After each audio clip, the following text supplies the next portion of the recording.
Last year, the Sacramento Kings were historically great offensively. They're no different this year. They run by the Utah Jazz all night long on their way to a 130-114 win. Postcast is next.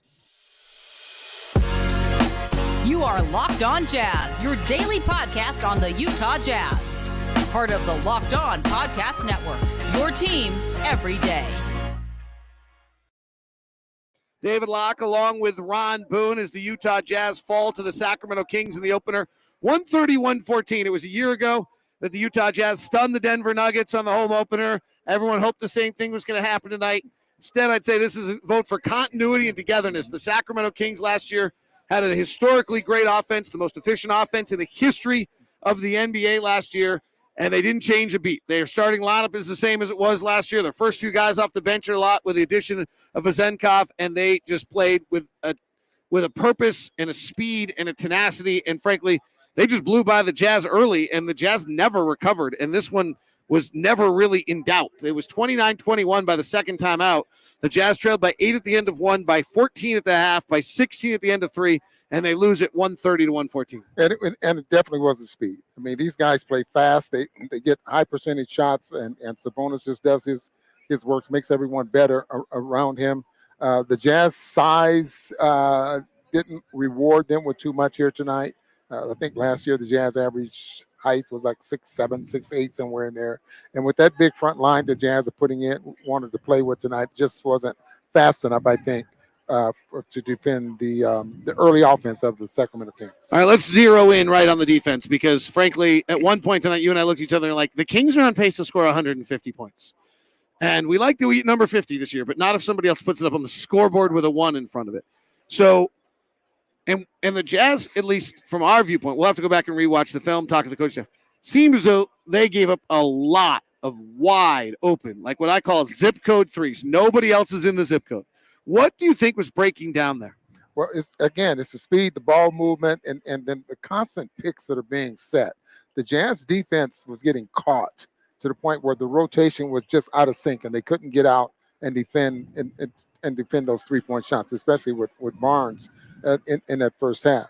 So and once they went to the zone, it worked for a few minutes. And the Jazz got back in the ball game momentarily, but then the Kings obviously figures it out, and the ball movement does the damage. Now we talked about the speed and the transition game of the Kings. They only had 15 points in transition as far as fast breaks, but the early offense that they have is the killer with guys like Fox and the way they move the ball and get up and down the floor. They get across half court. I mean, it is the fastest in the league, and there's only a second difference. I asked Will Hardy pregame, there's only a second difference between the fastest and the slowest, but boy, does it feel faster than that. Oh, absolutely.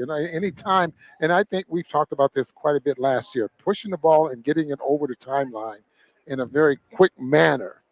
Those extra 2-3 seconds that you add by getting the ball over the timeline really makes a difference in your shot selection and the type of shots that you get.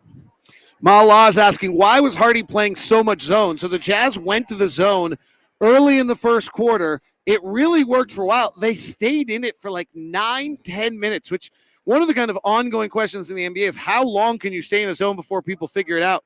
What I actually want to go back and watch, Ron, is the first 5 minutes.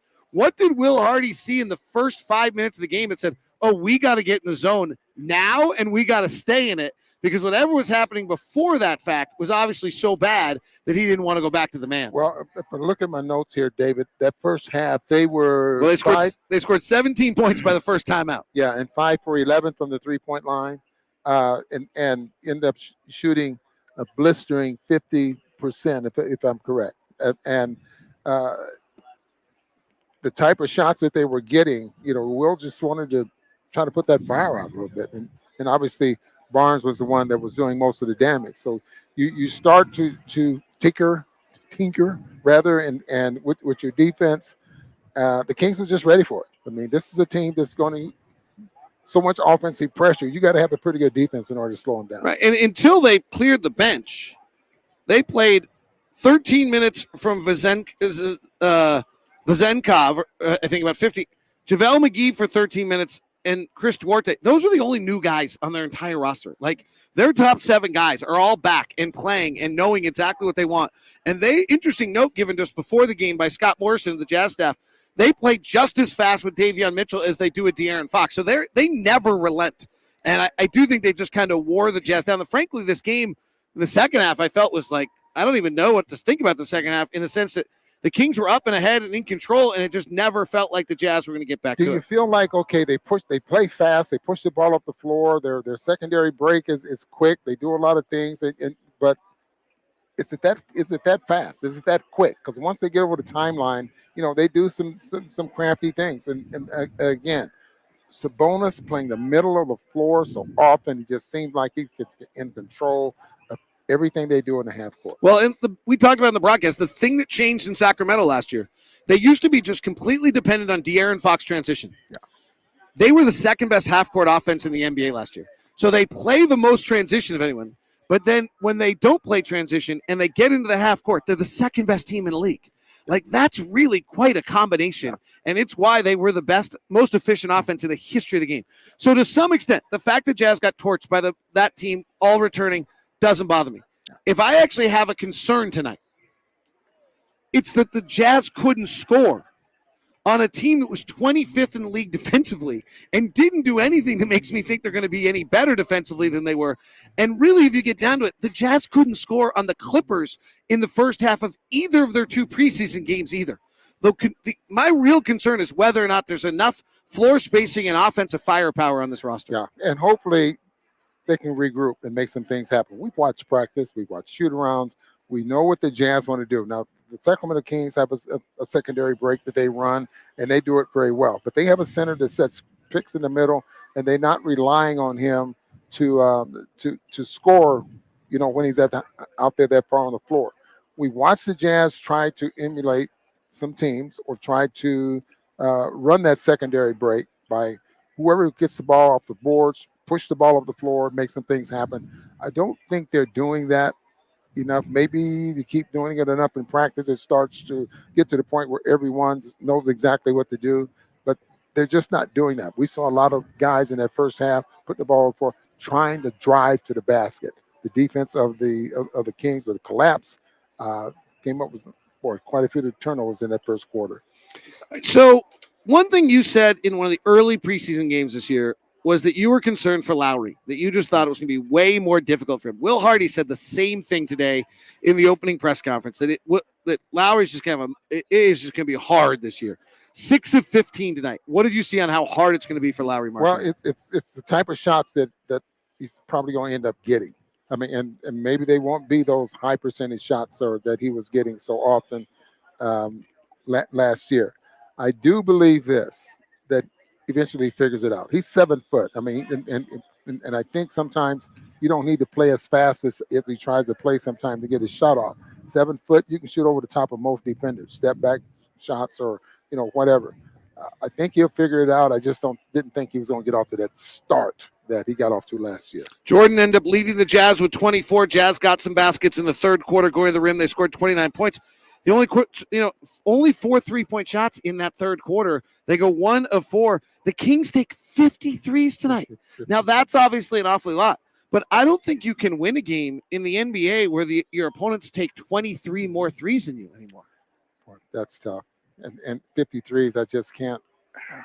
They took 51 to be exact. 50. But they made 19 for 37%. So, and the average last year was, I thought it was around 33, 34. You told me it was 36. 36% of all shots. Right. So if they had taken 100 shots, they should have taken 36 threes. They took 50. Preseason this year, teams took 39% of their shots as threes. It'll be interesting to check the data here in the opening weeks of the season to see whether teams are taking more or less threes than they used to. I thought Keontae George looked okay late. He ran the offense. They turned it over to him. Frankly, I didn't think Taylor had a particularly great game. I didn't think Colin had a particularly great game. I thought of any of them, Keontae actually looked as comfortable out there as anybody else did tonight. Yeah, I thought so there as well. I really think he's going to be just fine. And the question is going to be how you cautiously get him exposure and time and opportunity out there. I think that's going to be it a little bit. Colin Sexton tonight, 2 of 9. Taylor Horton Tucker, 3 of 9. Chris Dunn, 2 of 6, or 3 of 6 or 2 of 6? 3 of 6. So those 3 guards, 5 of 18 for Tucker and Sexton, and then the 3 of 6 for those. So 8 of 24 for those 3 guards along the way. Makes it awfully hard for your offense to have a good game. One of the comments in our comment section I can't seem to find anymore. It's just a real concern of whether we have enough 3-point shooting and we have enough guard shooting. I think that's legit. Chris Dunn and Colin Sexton are low volume 3-point shooters. Clarkson is a low percentage 3-point shooter, but high volume. And then Taylor Horton Tucker is a low percentage. So yeah, of our 4 primary guards, it's a real concern. Our best 3-point shooters are Lauri Markkanen and Kelly Olynyk. And that adds to a funky little concept there. So we'll see the next ball game. A little different style, a team that doesn't play as fast if the Jazz offense clicks with something like that. I mean, this is the first ball game of the year, and you had to run it. Well, I would hate to have to get my offense be better against my offense get better against the Clippers, because when the Clippers are healthy, I think they might be the best defense in the NBA with all those 6'9" guys. Sure. Tough start for the Jazz. You got Sacramento tonight, Clippers, then Denver, or then Phoenix, and then Denver. I mean, this is really a gauntlet to open the season. We'll see how the Jazz can bounce back from an open night loss, 130-114. On behalf of David Locke, I'm Ron Boone. This has been POSTCAST. We'll be with you live after every game. Thanks for joining us in the chat if you did. If not, thanks for participating in the comment section on YouTube, or send us a tweet at 41 Straight. It's Ron Boone. I'm David at DLock09. Have a good one, guys.